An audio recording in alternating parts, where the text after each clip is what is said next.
I'm expecting Ryan Rakowski to roll right. Kyan Callis is going to shadow him across, create some separation, and we're going to get a rub route right here to the field. There he goes. That's right to him. Nice. Beautiful, Mo.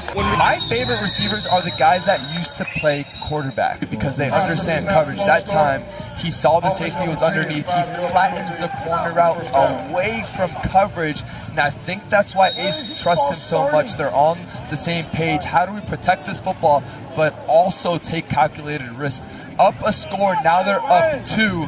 In firm command of this football game. Cam Newton, he's not afraid of being aggressive. This is kind of the basketball equivalent of playing a full court press. We're going to go one-on-one all the way across, and we're going to add a rush. And we're going to try to make you as uncomfortable as possible. High risk, high reward for C1 defense right now. You see they running at him again! It's working! Here's the adjustment, Snipe. If I see one safety back there, let's see what defense they come out in.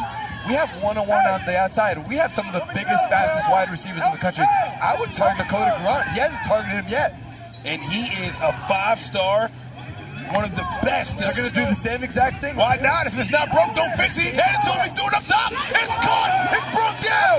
It is a touchdown. Oh, my goodness. Mo Hasan, I'm with you when you're right.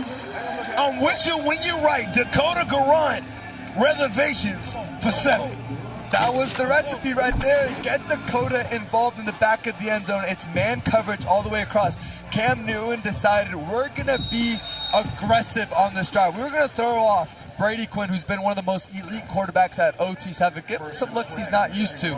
And what does Brady do on 4th down? He said, hey, I know what you guys are doing because he did it the last 3 times. And watch this. I'm going to throw it up to my big fella in the back where only he can get it. These wheel routes, it's an option where if they win, Ryan can put it over the top, and if not, you can utilize his elite accuracy and throw it back shoulder. But he didn't like the look to the left, and that time, it's kind of a catch and throw situation. And if you're inside the 10, if you hesitate, it's too late, especially with how elite these raw Miami DBs are, causing so many issues for the league MVP. When we talk about Jaden Jefferson, he could beat you in so many different ways. He has a rare combination of A, throwing with anticipation on short to medium passes, but also, hey, if you're going to press me, I'm going to take these shots and beat you with accuracy down the field. As he,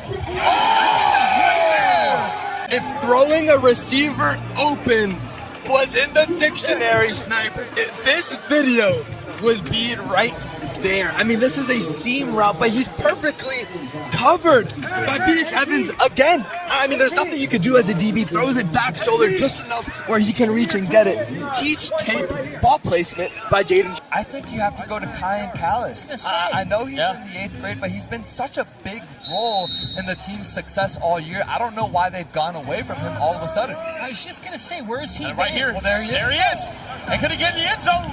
Right on cue, the 8th grader, Kyan Callis, ties this one up for Trilling. Coach Mo dialing it up, and Callis answers the bell. Notice what we see from Trey Wright. 2 big-time throws. It was the 4th down conversion, and it was that one right there. It looks like he's throwing it behind him, but that was done on purpose. He's throwing him away from coverage. Exactly. The previous throw, he threw him open on the back shoulder. It was perfect coverage from Trilling, each time showing different dimensions to accuracy at the quarterback position that are going to translate to Saturdays. I'm all for taking these calculated risks, but at this point in the game, when it's win or go home, when these defenses are playing off coverage, look at the structure. These corners and safeties are playing 10 to 12 yards off. Take what the defense is giving you. Let's stay ahead of the chains.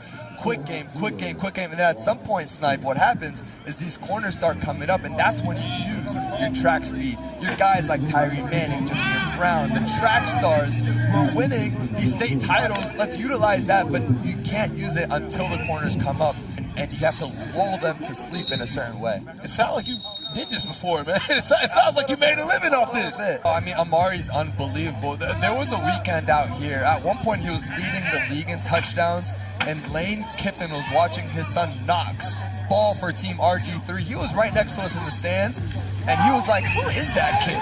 The next week, guess where he was committed? LSU. And I don't blame him. Dennis Tuaone out of Utah. He did actually grow up in South Miami and then moved out to Utah. So His favorite college team snack growing up was UM.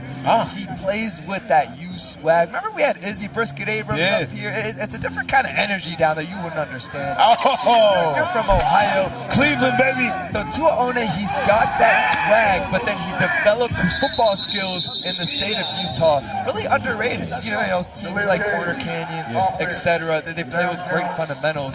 So I think he kind of has this really cool combination of, swag, aura, but also technically one of the best route runners you'll find in the entire country. And if you notice, when that ball was in the air, it wasn't when he already broke separation. It was right before that. So there's a phrase at quarterback snipe when you're throwing a deep ball, how do you complete it on time so that we're not late? If he's even, he's leaving. See him catch up to the corner, that's when you release that ball. Brady Quinn knows that. They have the chemistry. Again, they're teammates down in Chaminade Madonna High School. Same high school that Jeremiah Smith went. When he was balling over here at OT7, probably going to be a top 5 pick in next year's NFL draft. Ryan Rakowski, what a way to cap your MVP season. Have a day, young man, putting the ball only where Charles Davis can get it. This is a 6'5" tight end committed to Cal, in-state California. Game-saving play. I cannot believe it.